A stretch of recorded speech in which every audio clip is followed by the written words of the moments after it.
Hindi maiwasang dani na Salya si Bang kumakain. Gwapo na ito nung unang beses niyang nakita ito.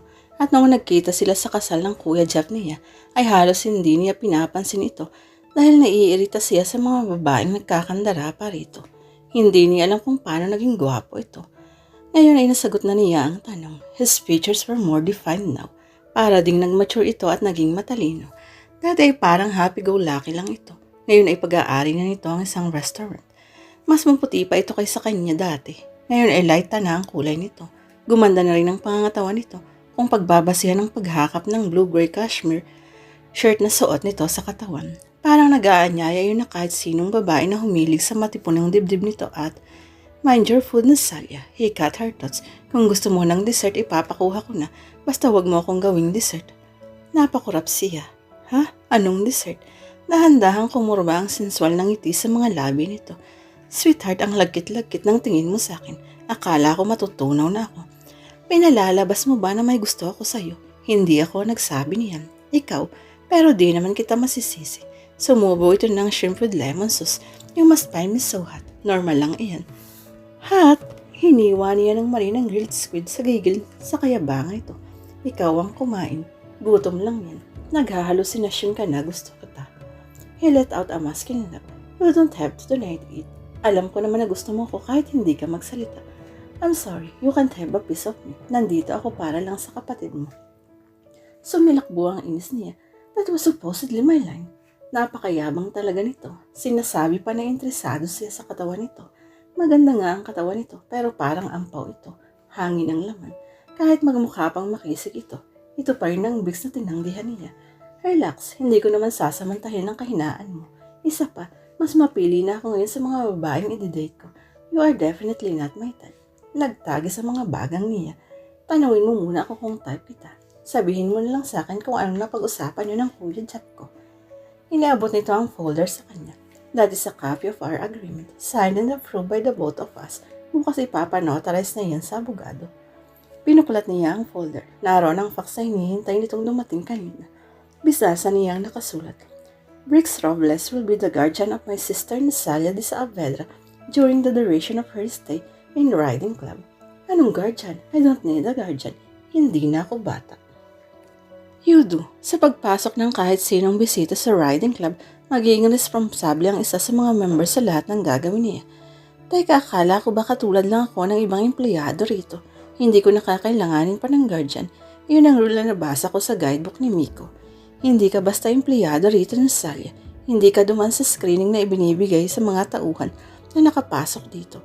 Bilang kapatid ni Jeffrey ay papalit sa posisyon niya, lumalabas na guest ka nang pumasok dito. At sa pagpasok mo rito, nasa akin ang responsibilidad na bantayan ka. Anumang kapalpakan na gagawin mo rito sa loob, ako ang mamumroblema. Ipinagpatuloy niyang pagbabasa. Di ako pwedeng lumabas ng wala kang permiso. Kailangan kasama kita kahit saan ako pumunta. You are under my custody. Ngumisi siya nang mabasa ang sunod na nakasulat. I have the same rights like you do as my brother's representative. Nakita mo yon? I agree. Pumapayag din ako sa magiging sweldo mo bilang representative niya, pero kayong dalawa nang bahalang mag-discuss. Tumango-tango siya. Ikaw palang magbabayad sa gastusin ko. In the meantime, yes, lahat ay nakacharge sa kapatid mo. Hindi ako basta-basta gumagastos sa babae, lalo na't di ko naman girlfriend. Iningusan niya ito ng bahagya. Basta magtatrabaho siya, wala siyang pakialam sa gusto nitong gawin o hindi. Teka, ano itong mas gusto ng kuya ko na dito na ako tumira sa bilang mo? Gusto raw ng kapatid mo damantan kitang mabuti. Ayoko, hindi pwede. Tutol niya. Tinawagan niya ang cellphone ng kapatid niya pero naka-off yun. Maging ang phone sa bahay nila ay walang sumasagot. Parang nananadya. Ano ba ang naisip ni kuya at dito ako patitirahin? Sa workers lodge na lang ako. Sabi ni Brescia may isa pa namang manager's bank doon. Ngumiti ito. Pabor sa akin yun. Kung dito ka titira, baka pagsamantalahan mo pa ako. Paano na ang mga girls na mahal ako? Masasaktan sila kapag tuluyan mo na akong nilapastangan. Pinanlakihan niya ito ng mga mata. Kilabutan ka nga. Itinuloy na lang niya ang pagbabasa. Ano ito? Kailangan kong sundin ang lahat ng utos mo pagdating sa personality development ko. Bakit? Ano ang problema sa personality ko?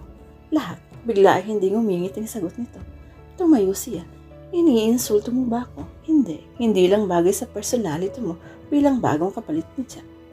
Ano ba ang gusto mo? Iyong katulad ng mga babaeng naglipa na rito sa riding club na halos wala nang itago sa sobrang ikli ng damit at parang anemic na sa sobrang kaputian, iyong tinambakan ng isang truck na makeup ang mukha. Bumuntong hininga ito. No, I want you to project the image of a cool and confident woman who acts on behalf of the owner of Lakeside Cafe at hindi kaharap sa mga bisita nang ganyan ang itsura mo. Iniikot niya ang mga mata.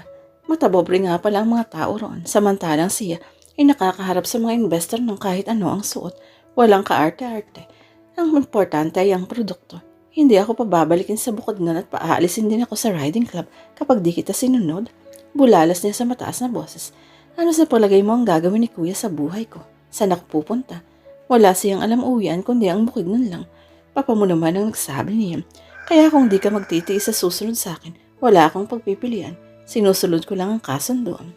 At hanggang kailan ako rito sa riding club? Nakakunot ang noong tanong niya. Hindi pa man siya tumatagal doon ng isang araw. Hindi na siya makahinga. Parang limitado na ang magiging kilos niya at lahat ay obserbahan siya. Depende sa usapan ninyo ng kuya mo. I'm just here to be your guardian. Uminom siya ng tubig. Nanikip ang dibdib niya. The agreement was signed by both parties. Wala siyang kakayahang tutulan ng mga sulat doon. Kung ganon, parang nakakulong pala siya sa isang hawla. At kay Briggs lang nakasalalay ang kanyang kalayaan. Gusto niyang bumalik sa Bukidnon. Gusto niyang makasama uli ang pamilya niya. Patutunayan niyang karapat dapat siyang maging bahagi ng asyenda. Kung kailangan niyang tiisin si Briggs, ay gagawin niya. Amoy na amoy ang pambabaeng scent ng stallion shampoo and conditioner pagkatapos maligo ni Nasalia. Hindi niya gusto ang naturang shampoo dahil ayaw niyang mag-amoy babaeng babae. Subalit dahil iyon ang exclusive shampoo ng riding club para sa mga babae, kasama nang nawala ang consumer's rights niya sa pagpili ng shampoo. Wala naman kasing ibang shampoo roon. Pinupunasan niya ng tuwalyang basang buhok nang pumasok siya sa kanyang kwarto. Wala siyang kasama sa lodge dahil umalis na si Brescia at ang iba pa. Good morning, bati sa kanya ng boses ni Briggs. Good. Hinawi niya ang buhok na nakatabing sa mukha niya at napanganga nang makitang hinahalongkat nito ang closet niya.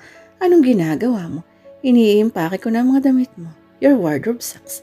Inagaw niya ang checkered polo na hawak nito. Iyon ang susuot niya sa araw na yun. Huwag mong pakalaman ang gamit ko. So what if it sucks? They have to go. Kung ganyan ang damit na isusuot mo, baka si Red Ale mismo ang mag-recommend. Naipatapon ka sa labas ng riding club. Gusto mo bang masira ang magandang imahe ng riding club dahil sa pangit mong fashion sense? Si Red Ale ang may-ari ng riding club. Ito ang batas. Masyado naman kayong mata pobre. Wala pang nagsabi sa akin na pangit ang fashion sense ko. Sa mga kabayo naman ang mga nasa paligid. Kaya ano naman ang problema kung mukhang pang-rancho ang outfit ko? Hindi ka naman magpapastol ng baka rito. Hand in hand, we will entertain the guest of the cafe. We must project a good image, and you must show an image of femininity and grace. At hindi itong dapat na isuot mo. Itatapon na ito. Kapag itinapon mo yan, susuot ko. Tanong niya. Binuksan ito ang kahon na nasa kama. This one. It was a peach dress with ruffled strap. May kapartner pa iyong puting white brim hat at puti ring sandals. Ipapasuot mo yan sa akin. Ayaw niyang magsuot ng dress. Napaka-OA pang tingnan niyon dahil may ruffles at peach ang kulay. Pambabae. Kinikilabutan siya. Oo, dahil di ako papayag na lalabas ka ng lugar na ito kasama ako nang di mo sultihan. Di ka magpapastol ng baka. Personality development. Remember. Alright, personality development. Gagawin niya ang lahat para may mapatunayan. Hindi siya papayag na mapalis sa lugar na iyon na isang busabos at palaboy. Walang tutuluyan. Daig pa niya ang itinakwil ng pamilya niya. Umupo ito sa kama at humalukip-kip. Sige na, magbihis ka na. Baka gusto mo nang lumabas. Di naman siguro ako magbibihis sa harap mo. Magkakamatayan muna sila bago nito makita ang katawan niya.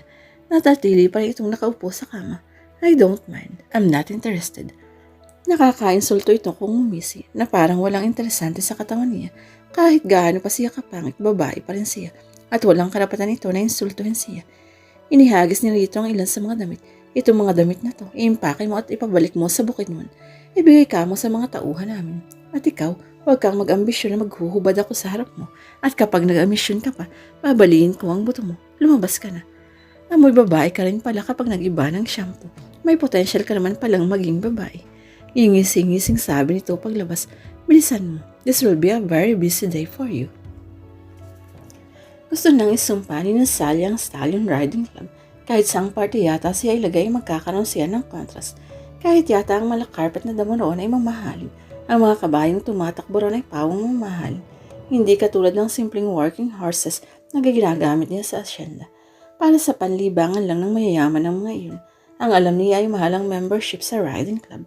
Bukod sa doon naglilibang ang mayayaman, ginagamit din ng mga itong pagkakataon para sa negosyo. Malaki ang naitulong ng riding club para makakuha rin ng kliyente ang kapatid niya para sa plantation niya. Kaya natural lang na ang bawat bahagi ng riding club ay naghuhumiyaw sa kayamanan. Dito muna tayo sa leisure spa. Wika ni Briggs nang itigil nito ang sports car sa harap ng spa. Kailangan ko ba talagang magpa-spa? Naliligo naman ako. Natural na rin maputi at makinis ang balat niya. Kahit naman kasi madalas siyang magtrabaho sa labas, ay malamig ang klima sa Bukidnon. Hindi basta-basta nangingitim o kaya ay nagdadry ang kanyang balat. Matamang pinagbasdan siya nito. You definitely need a spa for starters. Sinalubong agad sila ng mga receptionist ng spa ng mga mukhang artista at modelo. Todo ba kayo at ngiti ang mga ito kay Briggs? Hi sir, hi girls, lalo yata kayong kumaganda ngayon. Naghagik-hika ng dalawa na agad niya ikinainis. Kapag nagsimula na bang trabaho niya, ay kailangan makipaghagik-hikan din siya sa mga customer. Huwag lang subukan ni Briggs na ipagawa iyon dahil ibabaw niya ito ng buhay. Good morning Sir Briggs. Bati ng babaeng nasa tingin niya ay nasa 30s na. Ngunit maganda pa rin at pwedeng mapagkamalang bata. Good morning ma'am. Fatima, this is Nasalia. She's Jeff's sisters. Nabanggit ko na sa iyo kagabi kung anong mga services ang maibibigay sa kanya. Kung may maidadagdag pa kayo para ma-improve siya, ibigay lang ninyo. Yes sir, this way ma'am. Wika ni Fatima. Briggs, anong gagawin nila sa akin? Aniyang hindi agad makaalis. Hindi niya alam kung ano-anong mga service ang gagawin sa kanya. Si Briggs na pala ang namili para sa kanya. Baka mamaya hindi niya gusto yun at masaktan siya. Huwag kang matakot. Magmumukha kang tao. Pagkatapos ng mga treatment na gagawin nila sa iyo, trust me, napanghiwi siya ng sumunod siya kay Fatima. Yun nga ang problema. Wala siyang tiwala rito. Pero nakalimutan din niya ang iritasyon ng makita ang eleganteng kwarto na inilaan para sa kanya. Para siyang nasa isang mamahaling hotel. May magandang private lanay pa sa labas na may harap na bamboo wall, subalit tanaw pa rin ang magandang tanawin ng lake. May saliri rin yung jacuzzi at overhead rain shower. Kaya nagbabayad ng mahal ang mga tao noon. View pa lang ng lugar ay nakaka-relax na. Mag-shower po muna kayo. Wika ni Rose isa sa mga attendant ng spa. You can use the overhead rain shower outside. Umiling siya. Hindi, gusto ko indoor shower. Baka mamaya ay may hidden camera pa na nakatutok doon. Wala siyang planong magubad sa harap ng mundo. Pagkatapos mag-shower at mag-sauna siya ng milk and rose bath. Nung una ay naiirita siya sa mga rose petal na nakakalat sa tab. Maarting babae lang kasi ang nagsasayang ng bulaklak para lang magpaganda ng katawan. Pero nang magsimula na siyang ma-relax, humilig na lang siya sa tab at ipinikit ang mga mata.